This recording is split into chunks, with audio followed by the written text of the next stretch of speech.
tengok siang. Nah, sebab dia kafir, mudah-mudahan masuk Islam. Nah, kalau atas dunia pun dia tak tahan, yang mana nak masuk neraka kafir. Siang, no. Sebab tu kita mudah-mudahan Allah bagi hidayah kepada mereka yang kafir-kafir. Kita tak boleh nak doa ya Allah ampunkan dosa mereka, tak boleh, sebab belum Islam. Cuma boleh doa mudah-mudahan Allah bagi hidayah masuk Islam, selamat. Nah, selamat daripada kepanasan api neraka yang kita tak boleh nak menghadapi.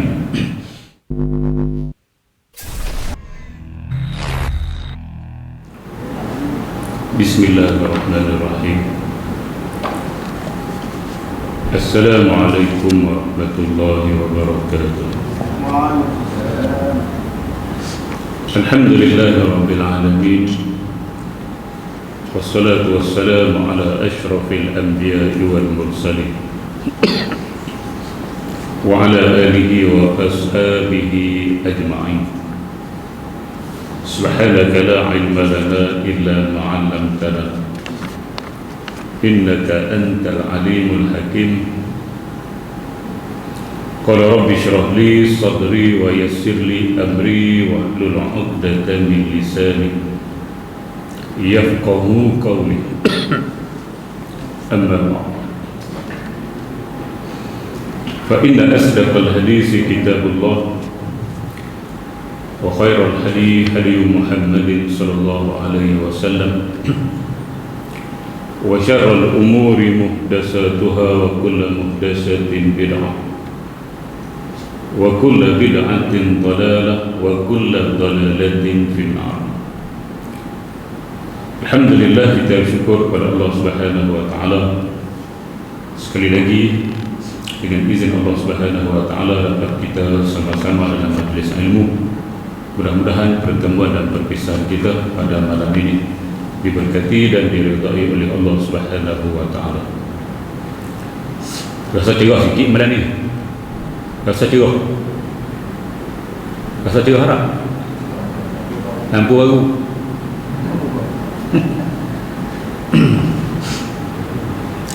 Macam masjid baru malam ni. Ingat silap masjid ni. Oh, betul.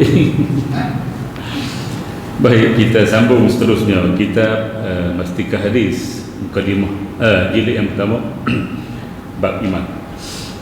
Kita dah masuk fasal yang ketiga, perhimpunan di padang mahsyar sehingga masing-masing menerima balasan. Kita dah baca Mukadimah hadis yang ke-85 yang menggambarkan bagaimana keadaan padang mahsyar itu macam mana. Baik, kita sambung hadis yang ke-86. Buka surat sebab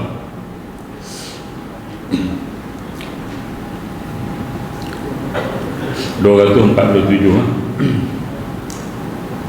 An Abi Zarrin radhiyallahu anhu anin Nabi sallallahu alaihi wasallam annahu qala ba'da an halafa ma min rajulin takunu lahu ibilun aw baqarun aw ghanamun la yuaddi haqqaha illa utiya biha yawmal qiyamati a'zama ma takunu wa asmana taqa'u bi akhfafiha wa tantahu bi quruniha kullama jazat ukhraha ruddat 'alayha ulaha hatta yuqda bainan nas.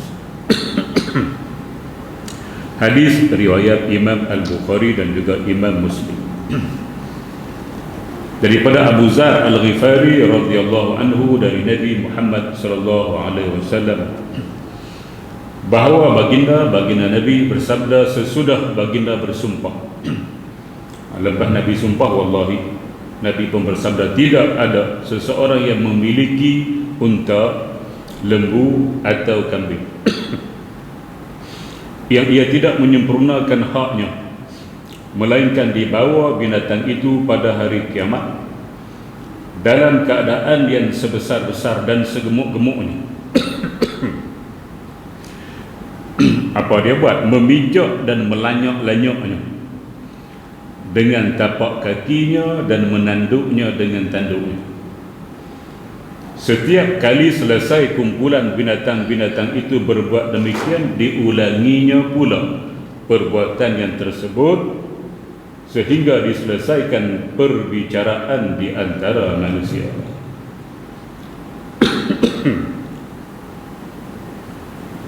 Baik, hadis yang ke-86, Nabi cerita sini keadaan di pada masyar. Ini di antara keadaan yang ada. Nah, di antara keadaan yang ada di pada masyar yang kita tak pernah sampai. Nak pergi sampai? Kok mimpi ya? Siapa-siapa pun tak pernah sampai setakat ni, setakat alam barzah tak sampai banyak dah lah. Nah, tapi mereka pun tak balik-balik cerita. Yang balik pun maklimah. Jadi kita tak tahu macam mana keadaan. Kita berpandukan kepada Quran dan juga hadis Nabi Muhammad sallallahu alaihi wasallam. Benar ghaib. Allazina yu'minuna bil ghaib. Di antara ciri-ciri orang beriman, kita baca surah Baqarah mula-mula kali. Nah, kau siap tambah. Allazina yu'minuna bil ghaib. Di antara ciri orang beriman ialah mereka beriman kepada perkara-perkara ghaib.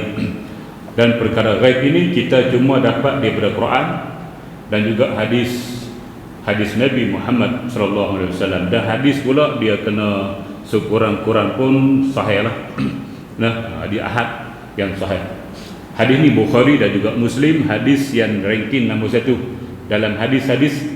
Ranking nombor 1 hadis Bukhari Muslim. Baik, manusia yang bela kambing, yang bela lembu, yang bela unta, yang bela kibas, yang bela biri-biri, tidak menunaikan haknya, mana tidak mengeluarkan zakat. Binatang yang Nabi sebut ni binatang hak wajib keluar zakat, tuan-tuan. Zakat ternakan. Sebab tu dia sebut kambing, lembu, unta, kambing. Hak lain tak sebut, kuda tak kena. Dan selain daripada al-an'am yang boleh buat korban dan juga akikah, tak kena keluar zakat kalau kita belum. Maka 3 jenis binatang ini termasuklah biri-biri sekali lah. Dalam kambing tu masuk biri-biri, masuk kibas. Dalam lembu tu masuk ke bawah kali. Macam tu. Dia tidak menunaikan hak, dia tidak keluarkan zakat. Dia bela lembu sampai 30 ekor, dia kena keluar zakat dah. Tak keluar juga. Bela kambing sampai 40 ekor, tak keluar zakat. Bela unta 5 ekor, tak keluar zakat. Sedangkan sudah sampai nisabnya. Unta berapa ekor lagi? 5. Kambing 40. Lembu 30. Tu nisab. Bila sampai nisab kena keluarkan. Dia tak keluarkan zakat. Maka di hari kiamat Nabi cerita macam ni berlaku. Didatangkan kambing, lembu hak dia pula tu dalam keadaan yang gemuk, yang gagah-gagah, pijak dia, lanyak dia di padang mahsyar. Ini di antara seksa yang akan dihadapi oleh orang-orang yang tidak mengeluarkan zakat di hari kiamat. Mukadimah ni, tuan-tuan. Nah, mukadimah ni. Baik, tuan-tuan, muslimin dan muslimat yang dirahmati, hak ni hak lembu kambing. Hak tu maki. Lembu kambing. Nu hak simpan mah. Nah, wallazina yaknizuna adh-dhahaba wal fiddata. Dan orang-orang yang menyimpan emas dan perak, wala yunfikunaha fi sabilillah, dan mereka tidak menafkahkannya, tidak mengeluarkan zakat fi sabilillah, pada jalan Allah Subhanahu wa taala. Fabashirhum bi'azabin alim, maka berilah berita gembira kepada mereka. Berita gembira lagi. Fabashirhum, berilah berita gembira kepada mereka bi'azabin alim, dengan azab yang sangat pedih. Tengok Quran dia main sindir. Dia main sindir. Allah Subhanahu wa taala menyindir kita, berita gembira apa siksa. Siapa-siapa faham dia rasa. Nah, jadi ni faham rasa siapa makan cabai dia rasa. Tak makan cabai tak rasa padahal. Rasa masing sebab dia makan garam. Baik, tuan-tuan, muslimin dan muslimat yang dirahmati sekalian, apa berlaku pula? Azab pedih tu macam mana? Emas dan perak dia itu akan dibakar dalam api neraka, kemudian diambil, dia tu letak muka dia atas tu. Mana letak sebelah mengiring dia, letak atas belakang dia pula. Jadi main macam bakar sate waktu tu. Biasa awak itu ni. Lepas ni lah, lepas ni. Tak apa. Lepas solat kita pergi. Tak apa, jangan takut. Sini mana ada jual sate? Sini. Kita pergi kedai sate. Abang, bang. Malam ni saya nak tengok. Bila tak muka sudah. Tak gini. ICU dekat air bahaya. Allah Rabbi. Itu baru api kayu. Sate tu api kayu. Ya, haram tu kayu. Masa tengah merah dia duduk kibah tu naik prok bunyi. Bila tak muka. Ni api neraka bakar mah perak. Bayangkan tuan-tuan. Tak boleh bayang lagi, tak tahu. Nah, tu seksa bagi orang yang tidak mengeluarkan zakat. Jadi kenapa? Mas, perempuan pakai mas. Kedah bukan macam Selangor. Nah, Selangor tak faham. Selangor 800 gram. Selangor mas perhiasan wanita pakai tu. Nah, dia kalau capai 800 gram baru keluar zakat. Agak-agak siapa nak pakai 800 gram? Kat sekilo. Tapi Selangor dia kan kaya. Dia bukan ada merintah dah, merintah Selangor. Ke tanah padi ada. Negeri yang macam tu memang dia uruf mas dia memang tinggi lah. Tuan-tuan, macam Kedah 85 gram. 85 gram uruf dia. Mana lepas 85 tu kena bayar. 85 tak kena lagi. Nah, 85 tak kena bayar lagi. Lepas 85 baru bayar. Terus 100 gram kena bayar dah. 100 gram nak banyak mana, tuan-tuan? 1 gram apa lagi? 1 gram? Hari ni harga emas. Tak haji beli emas. Oh man. Pak Din lagi ya. Lama tak beli emas. Dia tak boleh pakai sendiri nak macam mana? Berapa? 280. Membeli seorang dah. 200 mahal 280. Allah. 185 hari ni. 185 50 sen. Nak tahu harga emas tanya aku. Telefon tiap hari tak apa. Kita mengikuti perkembangan. 185 ni 50 sen 1 gram. 1 gram kali ya. Nah, dia bukan tolak 1 gram. 1 gram tolak 85 dulu kaedah dia. 1 gram kita tolak 85. Hak uruf tu tolak. Tinggal 15 ke. 15 tu kali dengan 185 50 sen 2000 lebih kali dengan 2.5 baru RM69 lah RM70. Kia. Nah, Kedah dia bagi nisab itu saja sebab orang Kedah banyak buat benda. Orang Kedah motong. Nah, Selangor lain 800 gram. 10 kali ganda kita. Nah, baik. Tuan-tuan, ibu-ibu muslimat yang dirahmati, jadi kena bayar. Kalau kita rasa bini kita tu emas banyak, balik cuba pergi timbang tengok himpun semua timbang tengok lebih 85 gram, mencecah 100 ke atas dan sebagainya, maka tolak 85. Hak lebih tu kali dengan harga emas masa dah dapat dinilai dia, kali pula dengan 2.5. Mudah ke bayar? Takut kena jadi sate. Baik tuan-tuan, muslimat yang dirahmati ini. Nah, ini cerita pada masyarakat kita macam ni. Elok lah. Nah, cerita tak elok. Baik tuan-tuan, habis itu di antara apa yang akan berlaku bila kita bangun daripada kubur. Cerita dia hanyalah salah satunya nikmat, satu lagi adalah azab daripada Allah Subhanahu Wa Taala. Kita hidup ikut law atas dunia, ikut syariat dibawa oleh Nabi Muhammad sallallahu alaihi wasallam, selamatlah. Nah, tak ikut maka kita akan terima azab dulu kini selamanya. Baik tuan-tuan, muslimat yang dirahmati sekalian, habis yang tu lebih kurang. Baik, kita masuk masa hari kiamat dan huru-hara.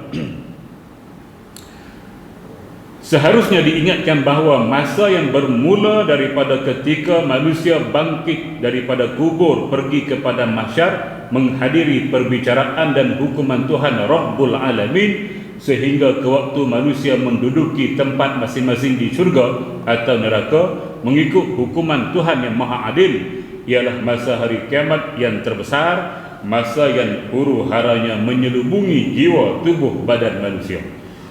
Tuhan yang amat mengasihani mengingatkan kita tentang keadaan huru-hara itu di dalam Al-Quranul Karim di antara Tuan-tuan boleh buka surah Al-Hajj ayat 2 surah Al-Hajj yang bermaksud kedahsyatan masa hari kiamat itu sangatlah mengejutkan dan menjadikan seseorang terpegun dan terpinga-pinga sehingga orang ramai kelihatan seperti keadaan orang mabuk. Dan kalau ditakdirkan ada pada masa itu perempuan yang mengandung, keguguranlah anak kandungannya. Kalau ada yang menyusukan anak, ia tidak akan ingatkan anak susuannya. Surah Al-Hajj. Yauma tarawna tazhalu kullu murdi'atin amma arda'at wa tad'u kullu zati hamlin hamlaha wa taran nasa sukara wa ma hum bisukara walakinna azaballahi syadid. Weh, kuat bunyi ni, payah. Sedap bunyi, baru lah. Boleh asyik ni. Surah Al-Hajj. Yauma tarawunaha, di hari itu kata Allah, wahai Muhammad, kamu akan melihat mereka tazhalu kullu murdi'atin amma arda'at. Perempuan-perempuan yang sedang menyusu anak lepas anak gitu ya. Tuan-tuan, kalau kita tidak mendalam, kita tak faham apa-apa. Kenapa Allah membuat contoh perempuan yang menyusu anak? Dia tak buat contoh perempuan biasa ataupun lelaki. Dia pilih perempuan menyusu anak. Kenapa? Nah, sebab perempuan menyusu anak, dia tidak akan lepas anaknya. Apa pun berlaku, dia tak lepas. Ini manusia. Nah, lelaki lain, lelaki lagi awal lagi. Tu lagi. Lelaki lagi awal lagi. Isteri ya, ibu ni. Malam-malam pun dia dah jaga anak. Nah, anak nangis dia beri susu, anak nangis dia beri susu. Hak sebelah bahkan Australia mimpi anak nangis tak sedar, tidur start. Dia tak pergi contoh lelaki melepaskan anak, tak ada. Lelaki bukan pegang anak, pernah pegang anak dulu, peganglah sah. Ibu dia nah, pagi keluar kerja, petang balik letih tidur, esok keluar pagi pula, seminggu tu hari Jumaat pegang.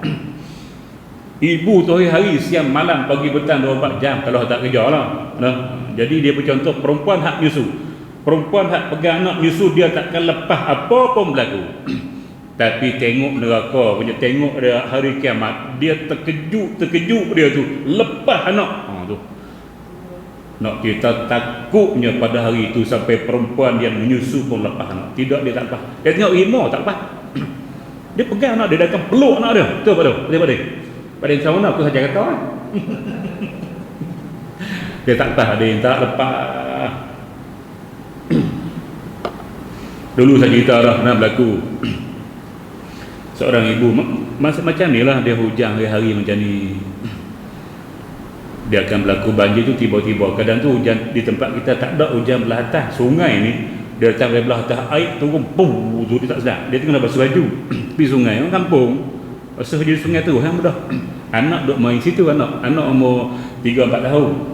Tiba-tiba bu air turun tu, bawa anak dia lompat pergi. Dia lompat punya, hang lompat lagi. Lari balik. Maknya kata apa? Dia lompat pergi. Dia bukan pandai berenang pun. Tapi mak dengan anak takkan lepas. Hilang. Dekat Maghrib. Dekat pergi cari, saya pun pergi cari juga masa tu. Balik Mesir. Pergi cari sampai pukul 2-3 pagi. Esok baru jumpa dalam rebah buluh ni. Dalam rebah buluh dengan anak dia. Dia tak lepas dengan anak dia. Perempuan. Nah, sebab tu kita nak faham ni, kita kena mendalam sikit lah. Dekat baca begitu tak ada apa, tak ada rasa. Mendalam sikit. Sebab apa Allah berbuat contoh perempuan yang menyusu, dia tak buat contoh perempuan lain. Ada sebab. Nah, nak kita dia takkan lepas anak, tapi tengok kiamat, takut dengan kiamat, lepas. Wa tad'u kullu zati hamlin hamlaha, dan juga yang sedang mengandung anak akan keguguran. Perempuan dia payah nak gugur anak ni. Nah, kecuali kalau dia terkejut yang sangat-sangat terkejut itu sampai menyebabkan dia gugur anak. Terkejut sungguh, nah, sampai gugur anak. Sebab tu yang nak melawak, bini yang baru duduk mengandung sebulan, 2 bulan, 3 bulan, yang duduk melawak, pergi duduk balik pintu, bini wow itu 3-4 kali turun darah. Kan boleh takut kalau sekejap orang mengandung ni. Nah, sebab dia baru. Dan lama 5-6 bulan ke atas tak bohong. Dia baru nak lekat, kita buat kejut tak boleh. Maka Tuhan buat contoh, Allah buat contoh perempuan yang sedang mengandung dia keguguran anak. Sebab apa? Terlalu takut tengok hari kiamat hingga gugur anak, dia tak sedar turun darah. Wa tadau kullu zati hamlin hamlaha wa taran nasa sukara, dan kamu boleh lihat manusia tu macam orang mabuk. Wa ma hum bisukara, mereka tak mabuk pun, tak minum arak pun, tapi nampak macam orang mabuk. Sebab dalam keadaan yang terhoyong-hayang gitu, nampak macam tu. Tu gambaran surah Al-Hajj yang Allah cerita pada kita. Memang takutlah suasana itu. Baik tuan-tuan, muslimat yang dirahmati kita, tak pernah rasa, tak nak tahulah. Siapa-siapa pernah rasa gempa bumi tahu. Saya tak sempat. Sahabat-sahabat saya dulu sempat di Mesir, gempa bumi. Hak depa tingkat atas, takut nak bangunan gini. Bayangkan bila bangunan tu berlaku gegaran gitu, takut tu Allah. Jadi kita tak biasa. Macam mana depa di yang kena tsunami di Aceh macam mana. Kalau hak masih hidup yang boleh cerita macam takutnya tengok suasana tsunami itu. Depa dah rasa. Itu baru dunia. Tapi yang dunia yang belum kiamat. Tapi kalau kiamat ni satu dunia jadi. Dia bukan di Aceh saja, dia bukan di India saja, dia bukan di Malaysia saja, dia akan berlaku seluruh dunia. Lagi teruk daripada tsunami yang berlaku hanya di beberapa tempat saja. Baik tuan-tuan, muslimat yang dirahmati sekalian. Satu ayat surah Al-Hajj. Yang kedua, ayat 88 dan 89 surah Asy-Syu'ara, yang bermaksud masa kiamat itu ialah masa yang harta benda dan anak pinak seseorang tidak akan memberi manfaat kepadanya kalau ia menghadap Tuhan dengan hati yang tidak bersih daripada kekotoran kufur dan syirik. Sekalipun harta benda itu ia belanjakan pada jalan kebajikan, dan anak pinak itu diberinya didikan agama dan akhlak yang mulia sehingga menjadi seorang anak yang soleh. Yauma la tanfa'u malun wa la banuna illa man atallaha biqalbin salim. Yauma la yanfa'u malun wa la banun. Hari kiamat nanti anak-anak dan juga harta benda tidak boleh memberi manfaat apa-apa. Illa kecuali man atallaha, orang-orang yang datang kepada Allah pada hari itu biqalbin salim, hati dia sihat. Sebab tu kita kena banyak mengubat hati, biar hati kita sihat. Bila hati kita ada syirik, dia sudah ada penyakit syirik, penyakit kanser kepada hati. Dalam agama lah. Kalau kita ada syirik, maka itu kanser. Kanser ni pembunuh hati nombor satu Pembunuh akidah nombor satu, syirik. Kalau nifak pergi kencing manis, hati tak sihat, tak boleh bagi ada. Tidak boleh bagi ada syirik, tidak boleh bagi ada sifat nifak. Orang munafik tidak boleh ada. Hati mau sihat, qalbin salim, hati yang sihat sejahtera, hanya itu boleh selamat. Hati sakit tak boleh selamat. Fi qulubihim maradun, pada hati mereka ada penyakit. Fazadahumullahu marada, maka Allah tambahkan lagi penyakit yang ada dalam hati mereka. Siapa mereka? Munafik. Para munafik yang jumpa Nabi, jumpa sahabat Nabi mengaku beriman. Wa iza laqul ladzina amanu qalu amanna, bila bertemu dengan orang beriman, sahabat-sahabat Nabi, dia kata kami beriman macam kamu juga.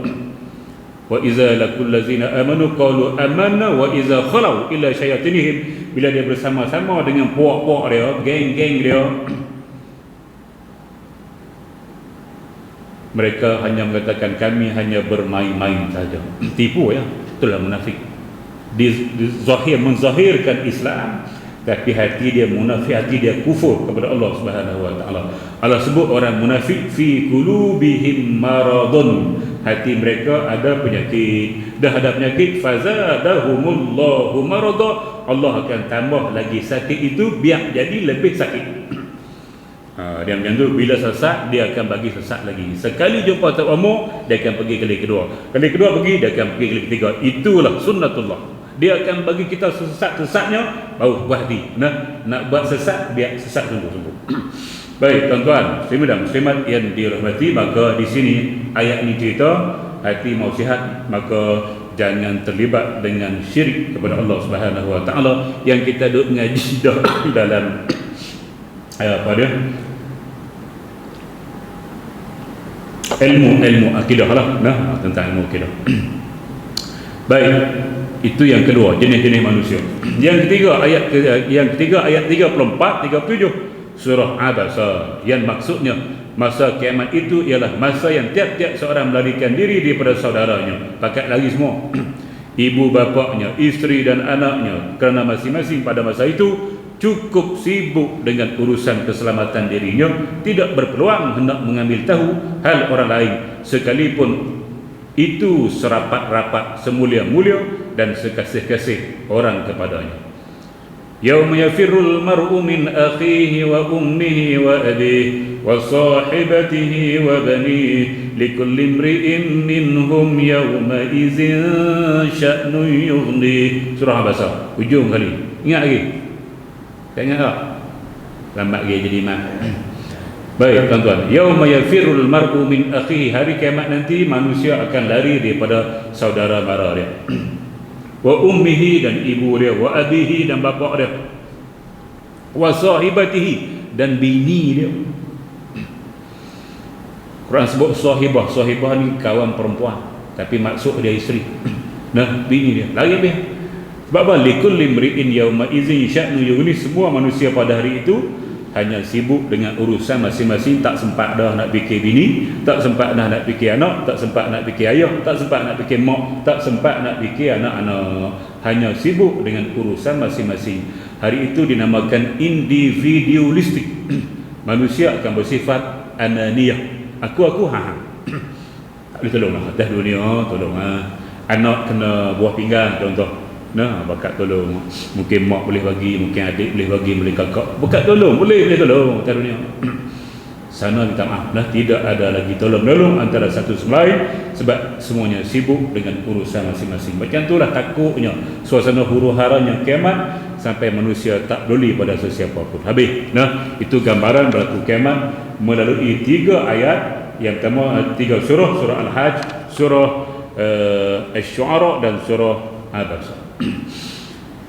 Baik, kita pergi pada core business kita, hadis yang ke-87. Rasulullah SAW pula menerangkan keadaan huru-hara hari kiamat pada beberapa hadis, yang itu Quran. Ini hadis Nabi. Hanya hadis dan Quran kita boleh pakai pun.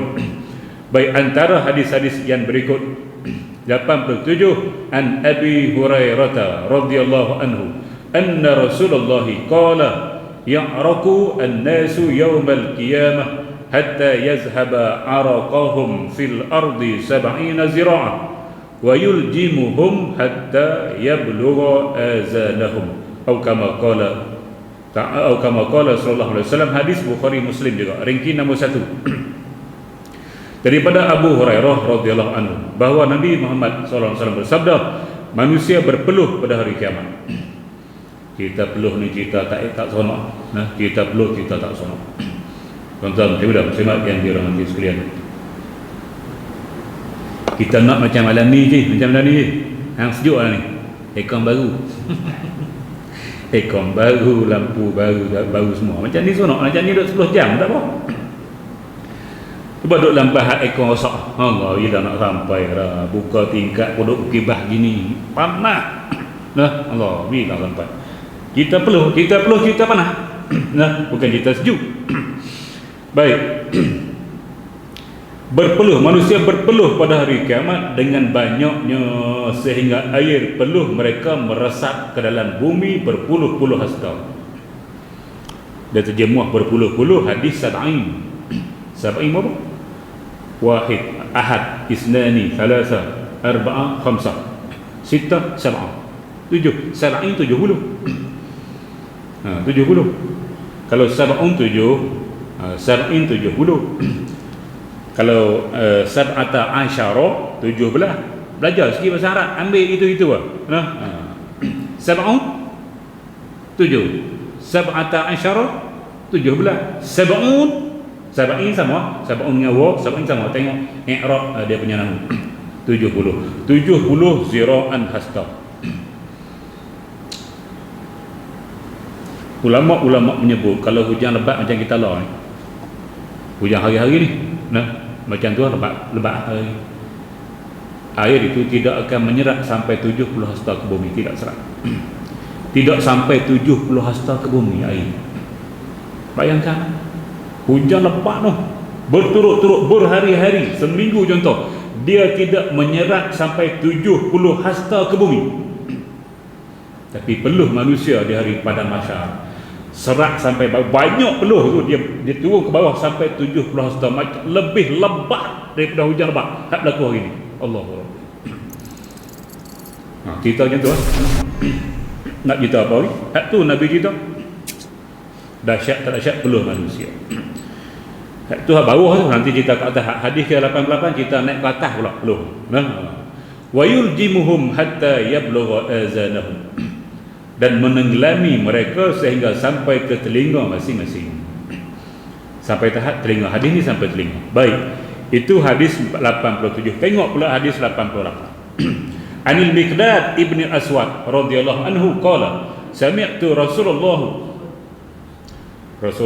aku baca tak sedap lalu. Rasulullah sallallahu alaihi wasallam yaqulu tudna asy-syamsu yaumal qiyamati minal khalq hatta takuna minhum kamiqdari mailin fayakunu an-nas ala qadri a'malihim fil 'araqi faminhum man yakunu ila ka'bayhi wa minhum man yakunu ila rukbatayhi wa minhum man yakunu ila haqwayhi wa minhum man yuljimuhu al-'araqu iljama wa asyara Rasulullah sallallahu alaihi wasallam ila fihi. Yang ini hadis Muslim dan juga Imam Tirmizi daripada Miqdad dan Al-Aswad radhiyallahu anhuma, katanya aku mendengar Rasulullah sallallahu alaihi wasallam bersabda, didekatkan matahari pada hari kiamat kepada makhluk-makhluk sehingga matahari itu menjadi dekat kepada mereka sejarak 1 mil. Maka pada saat itu manusia berada dalam peluh masing-masing mengikut kadar amal jahatnya. Peluh ikut kadar amal jahat. Ni cerita orang jahat ni, hak baiknya takutlah. Ada di antara mereka yang peluhnya sampai ke mata kaki, kulali itulah. Ada yang sampai ke lutut, ada yang sampai ke pinggang, dan ada yang sampai peluh masuk ke mulut. Ini sampai mulut, ini sampai telinga. Tinggi sikit. Ada hadis tenggelam tu, baik lepas kepala. Baik tuan-tuan muslimin dan muslimat yang dirahmati, apa dia mil itu? Mil itu apa dia? Mil Arab guna untuk apa mil ini? Baik, yang pertamanya mil ini digunakan untuk batan celak. Kita pakai celak, celak ada tu, ada betul lah, besi tu lah. Dia ada rumah dia tu, kita colok buh celak. Panjang mana batan celak?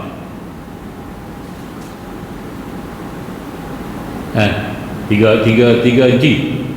Lebih kurang lah, tak sampai 2 inci setengah. Mana kalau ikut makna batan celak, duk tanding entah hari. Lompat naik belakang tu. Lompat naik belakang ni. Batan celak mil 3 inci je. Balik ukur ni ya, kalau dah celak tarik keluar kurang. Itulah panggil mil bahasa Arab. Satunya. Satu lagi mil ini digunakan untuk 4,000 zira'ah, 4,000 hasta. 4,000 hasta. Sejauh mata mandang. Sejauh mata mandang jauh mana? Tuan-tuan dan muslimat yang dirahmati sekalian, jauh mana? Atas dunia ni matahari berapa jauh? Okey. Tak apa, aku duit tak bawa mana ni. Berapa jauh? 150 juta kilometer. 150 juta kilometer jarak matahari dengan bumi. Baik, pakar-pakar astronomi mengatakan kalaulah Allah Subhanahu wa ulama-ulama mengatakan kalaulah Allah Subhanahu wa taala buat turun sejengkal sudah sikit dia tidak menurun, tidak ke atas, dia sama. Kalau Allah turunkan sedikit ke atas sejengkal lah, matahari hari ni turun sikit bawah, kita ni terbakar mati taklah. Turun sikit habis kita mati. Kalau Allah suruh naik sikit sejengkal naik, kita jadi ais. Dia tidak boleh naik, tidak boleh turun dari. Dia ikut dia punya orbit dia. Wasyamsu tajri li mustaqarril laha, dan matahari itu akan bergerak mengikut orbitnya. Kalau dia menurun ke bawah, kita terbakar. Kalau dia menaik ke atas, kita jadi ketua ais. Nak di ketua ais kan nak terbakar. Tak ikut selamat lagi no? Bayangkan 150 juta kilometer. Ni 4,000 hasta ataupun 1,323 inci, tak apalah. Boleh kita bayangkan. Kalau sebab tu peluh sampai tahap tu, kita tak mati dah. Atas dunia ni kalau dia turun bawah matahari, kita mati, selesai masalah. Ni kita bangun daripada mati. Bila kita bangun dia dah mati, kita tak akan mati dah sampai bila-bila dengan izin Allah Subhanahu Wa Taala. Kita bukan kekal, yang kekal Allah. Tapi bila dia tak izin mati, tak mati dah kita ni. Tapi tak kekal. Cuma dia tak izin mati, tak mati dah sampai bila-bila, sampai bila-bila. Letaklah matahari di mana pun tak mati dah. Tapi panas, peluh sampai turun sampai 70 hasta. Panasnya dengan matahari. Baik tuan-tuan muslimin dan muslimat yang dirahmati, dulu masa di Sarawak, kalau tuan-tuan pergi Sarawak, orang Semenanjung pergi Sarawak ni, kalau Sarawak dengar, dia akan pergi ke Serikin, Serikin, Serikin. Dia sempadan dengan Indonesia lah, tempat membeli belah, beli belah.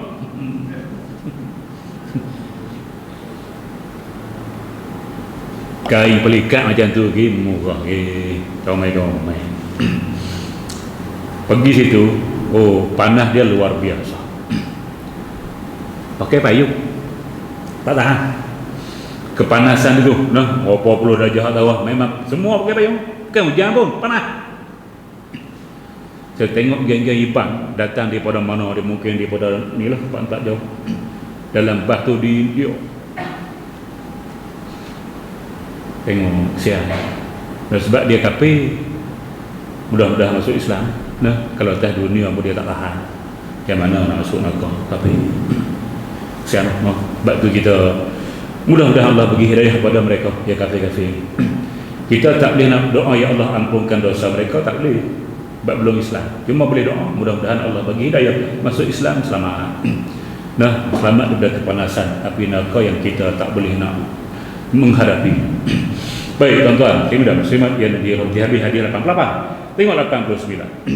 An Abdillah ibni Mas'ud radhiyallahu anhu qala Rasulullah sallallahu alaihi wasallam yu'ta bi jahannam yawma idzil laha 70,000 zimamin ma'a kulli zimamin 70,000 malakin yajurrunaha, atau kama qala sallallahu alaihi wasallam. Hadis Bukhari, semua hadis sahih. Nah, hadis macam ni semua mau yang sahih, doa yang tak boleh pakai. Daripada Abdullah bin Mas'ud radhiyallahu anhu katanya, Rasulullah sallallahu alaihi wasallam bersabda, di bawah neraka jahanam pada hari itu dengan 70,000 tali penarik. Pada tiap-tiap satu tali penarik ada 70,000 malaikat menariknya. Cuba kali je, kali 70K kali 70K. 4 bilion 900 juta bilangan malaikat. Dia ada 70,000 tali. Setiap satu tali itu 70,000 malaikat. 70K kali 70K 4 bilion 900 juta. Nak kita malaikat banyak. Dan malaikat satu kita 100 dia. Jadi nak kita sini bila malaikat banyak, tak ada masalah nak kawal daripada masyarakat, tak ada hak masalah. BKP ni masalah, polis tak cukup, tentera tu tentera tak cukup juga, rela mana cukup. Kita berapa juta ini lagi rakyat Malaysia? 30 orang, 37, 38. Aku tak depa tak letak panci, aku tak masuk. Kah polis tentera apa atau ibu masalah bila jadi masalah. Dia boleh kawal semua, kawal sini lari kat Nung, elok-elok pakai gelang pergi saudara. Tak boleh dapat polis sikit Nak kejar kat mana? Jalan tikus banyak. Hak ni 100 orang jaga kita seorang. Nak lari mana? 100 dia, kita seorang dia jaga. Nak lari mana? Nak lari lah. Nah, kita banyak malaikat. Biar pada masyarakat tidak ada masalah untuk mengawal manusia hak banyak ni daripada zaman Nabi Adam sampai kiamat. Banyak mana pun manusia, malaikat akan 100 kali untuk seorang manusia. Jadi tidak ada masalah mengawal di sana. Nah, tidak. Tidak ada manusia boleh lepas. Tidak ada manusia boleh lepas lagi untuk keluar daripada pada masyarakat dan sebagainya. Baik tuan-tuan, muslimin dan muslimat yang dirahmati sekalian, itulah neraka Jahanam. Nah, bayangkan tengok. 4 bilion malaikat lagi. 90, hadis 90. An Abi Hurairah radhiyallahu anhu qala Rasulullah sallallahu alaihi wasallam yakhruju 'unukum minan nar yaumal qiyamati lahu 'ainani tubsirani wa uzunani tasma'ani wa lisanun yantiq yaqulu inni wukiltu bisalasa bikulli jabbarin anid wa bikulli man da'a ma'allahi ilahan akhar wa bil musawwirin atau kama qala sallallahu alaihi wasallam. Hadis riwayat Imam At-Tirmizi. Daripada Abu Hurairah radhiyallahu anhu katanya Rasulullah sallallahu alaihi wasallam bersabda, aku akan keluar satu batang leher daripada neraka pada hari kiamat. Yang ni kita kena terima. Nah, dia sebut gitu, satu leher akan keluar daripada api neraka. Mungkin kalau kita terbayang anaconda kot, dengan 2 mata yang melihat, ada 2 mata pula, dan 2 telinga yang mendengar, ada 2 telinga pula, serta lidah yang bercakap. Yang ni serah urusan kepada Allah Subhanahu Wa Taala, sebab kita memang tak tahu. Lalu berkata hak leher ni yang ada mata, ada telinga, ada mulut boleh cakap pula, aku diberi kuasa menyiksa tiap-tiap seorang daripada 3 jenis manusia. Dia akan cari 3 jenis manusia. Yang pertama, tiap-tiap orang yang kejam dan keras hati, lagi degil, tidak menerima kebenaran yang diketahuinya. Siap ni apa isap okok, siap jenuh lari, aku tak tahu. Ikan degil ni harta haram, memang isap juga. Tak degil tu Jabbar, anid. Pak dia aku tak isap. Yang sebut contoh, tak sebut contoh, dia rasa nu Firaun bagi kita dengar. Dah jelas kan? Dah jelas dah fatwa haram. Pun tak berhenti juga. Degil, tu nama dia degil. Macam anak kita lah. Nah. Anak kita degil, kita marah. Kita degil, Tuhan tak marah. Tuan-tuan dan muslimat yang dirahmati sekalian, dia akan cari hak tu dulu. Tak apa siapa degil. Nah, tak tahu tak apa lah. Jahil merekat, duduk di hujung-hujung negeri, tempat ulama tak ada, ustaz tak ada, masjid tak ada, duduk dalam hutan, tak boleh nak ngaji. Hak tu boleh tahan lah. Kita duduk dalam bandar masjid merata, sini masjid, sini masjid, sini masjid. Signboard ceramah dia hari tu lagi. Tak singgah. Singgah mana? Stadium. Stadium tak boleh masuk lagi noh. Jadi jangan jadi orang degil, tuan-tuan. Nabi suruh ikut. Ulama bagi fatwa patut. Sebab ulama adalah pewaris Nabi. Nah, apabila pewaris Nabi, dia akan berfatwa mengikut ilmu, bukan ikut nafsu. Jadi kita sebagai orang awam yang tidak pandai nak keluar hukum dari Quran dan hadis, maka kita kena akur dengan fatwa-fatwa yang dikeluarkan oleh ulama-ulama kita. Kalau kita lawan, maka itulah dinamakan jabbarin anidin, orang-orang yang sombong, yang degil dengan hukum-hukum Allah Subhanahu Wa Taala.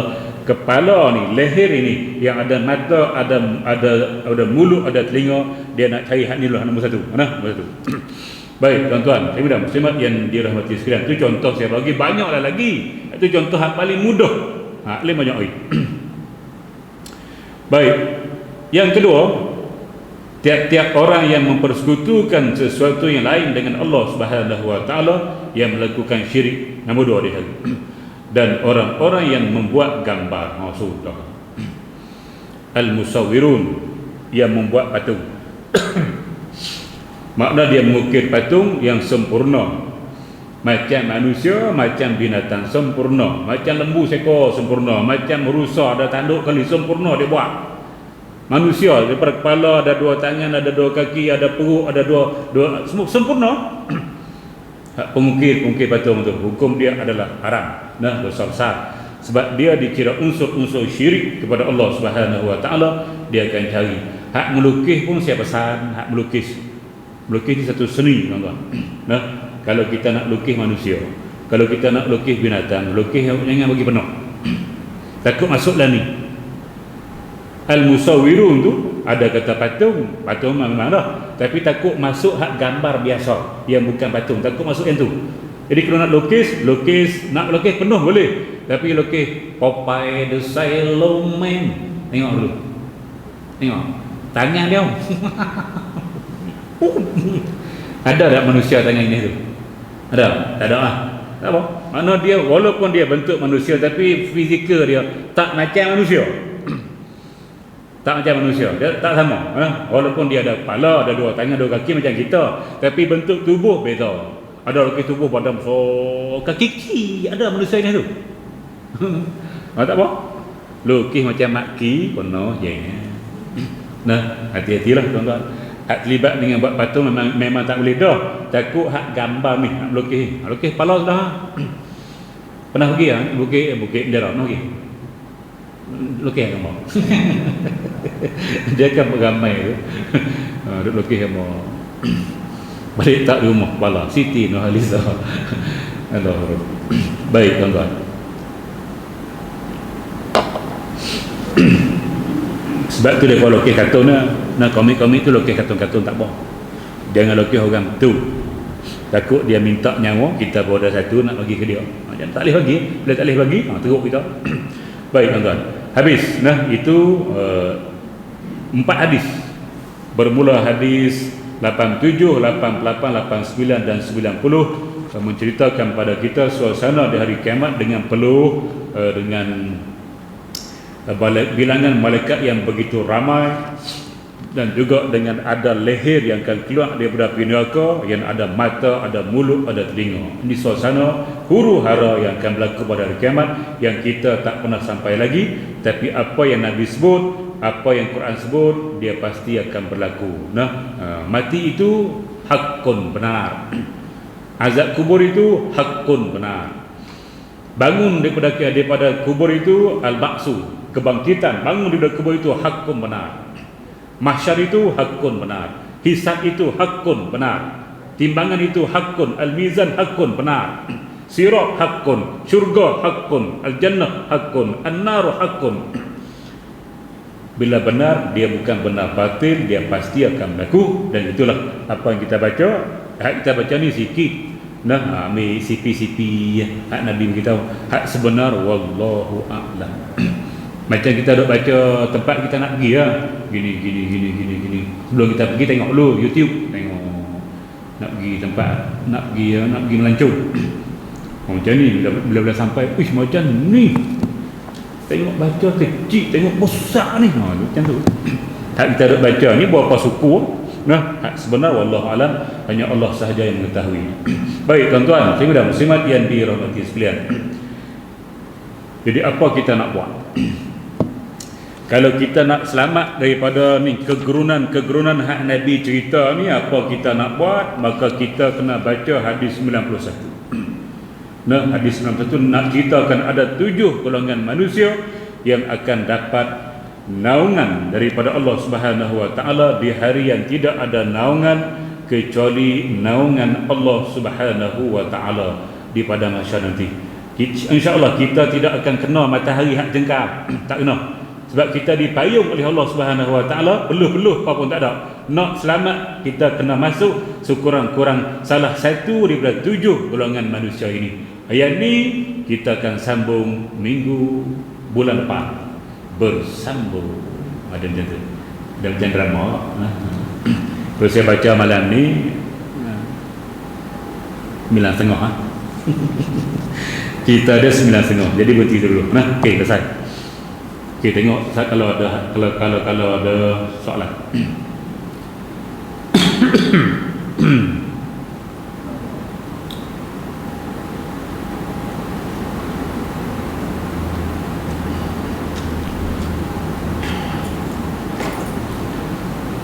Nak Assalamualaikum Ustaz, nak satu soalan nak tanya tu.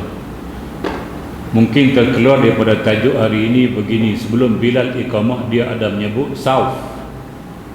Sauf tu tak tahu dah. Sauf sebenarnya sauf, sauf, sauf. Sauf, sauf, waw, fa. Sauf ni mana bulu, bulu. Apa sebut bulu? Bulu.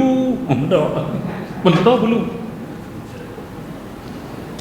Masuk kerusuh lah. Allah Akbar. Bukan masjid ni, masjid lagi.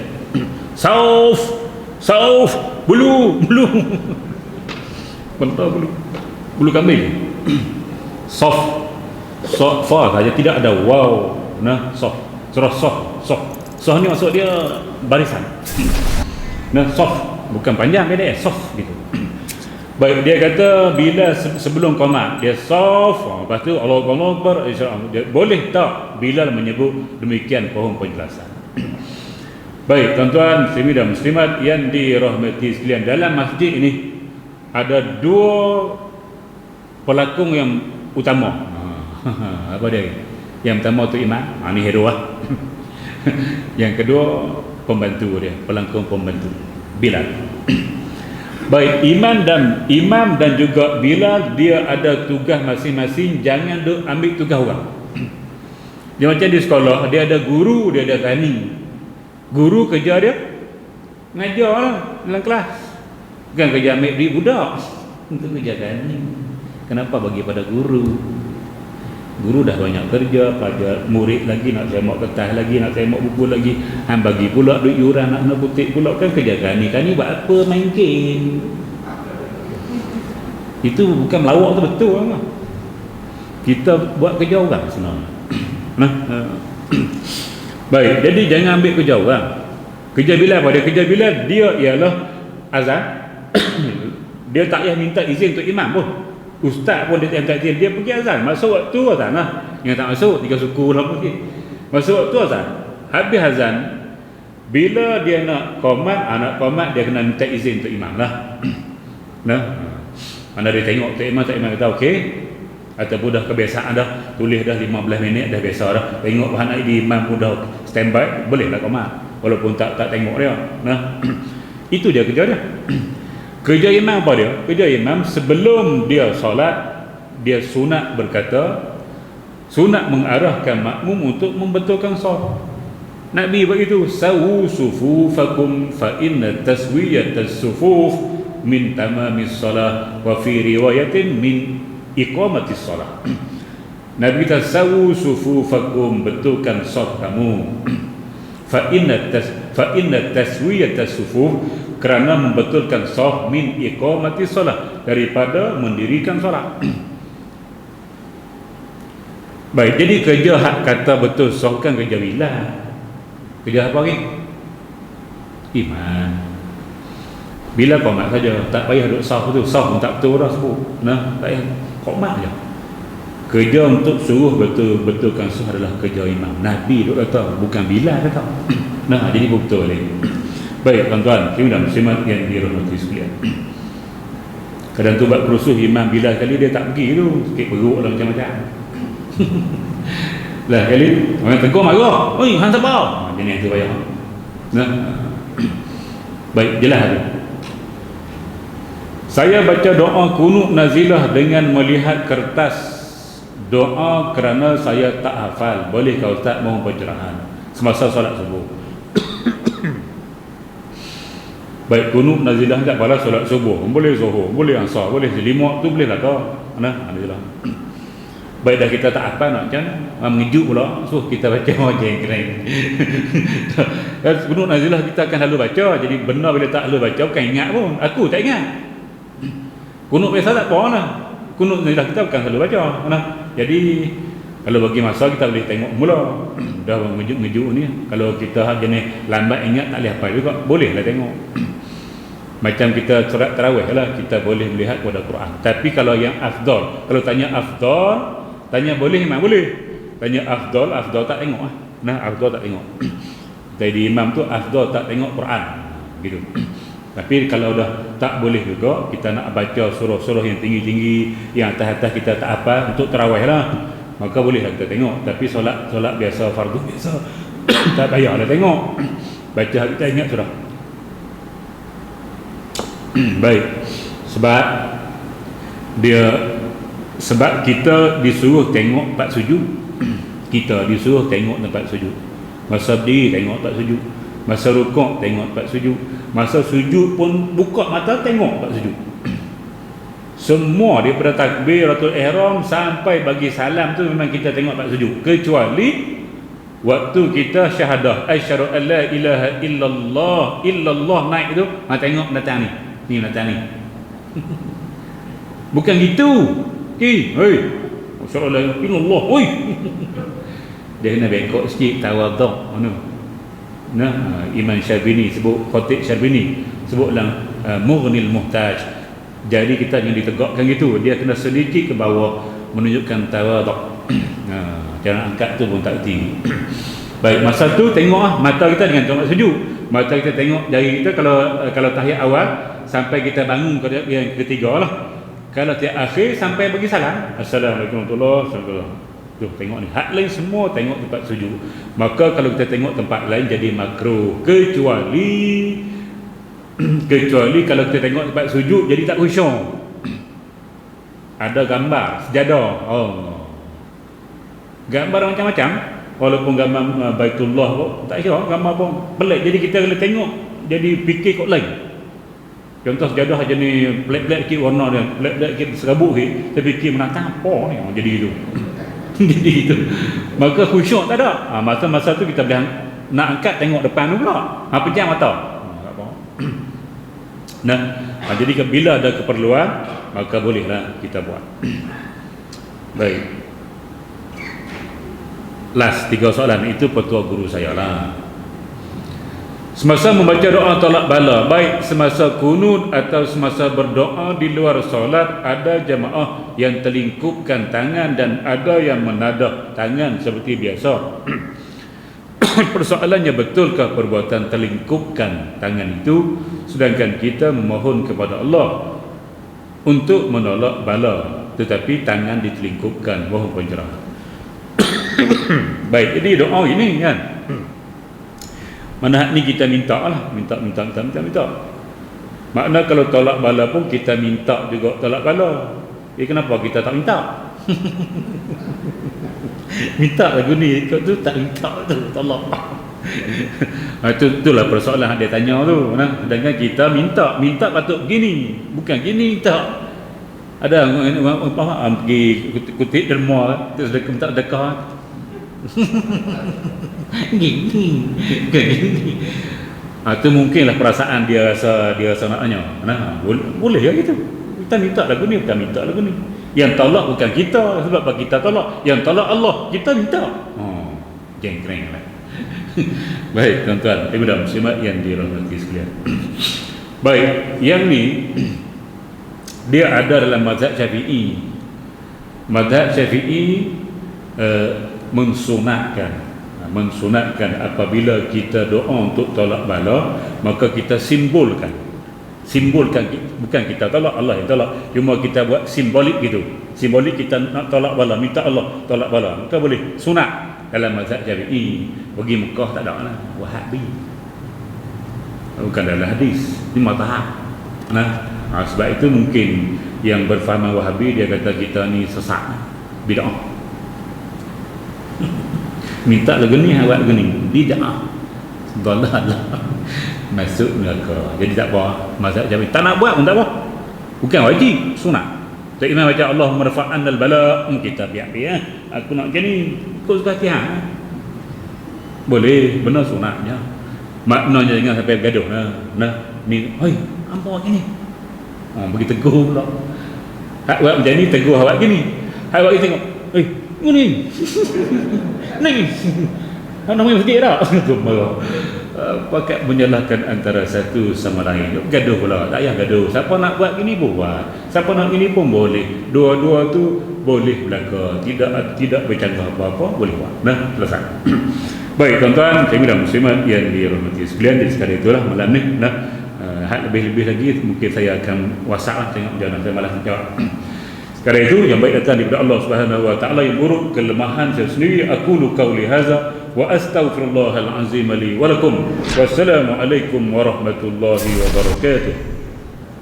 Bismillahirrahmanirrahim. Alhamdulillahirabbil alamin wassalatu wassalamu ala asyrafil anbiya'i wal mursalin wa ala alihi wa ashabihi ajma'in. Allahumma rabbana taqabbal minna salatana. Allahumma ij'al jam'ana hadza jam'an marhuma wa tafarruqana min ba'dihi tafarruqan ma'suma wa la taj'al Allahumma fina wa la ma'ana wa la man yatba'una shaqiyyan wa la matrudan wa la mahruman ya rabbal alamin. Walhamdulillahirabbil alamin. Taqabbalallahu minkum.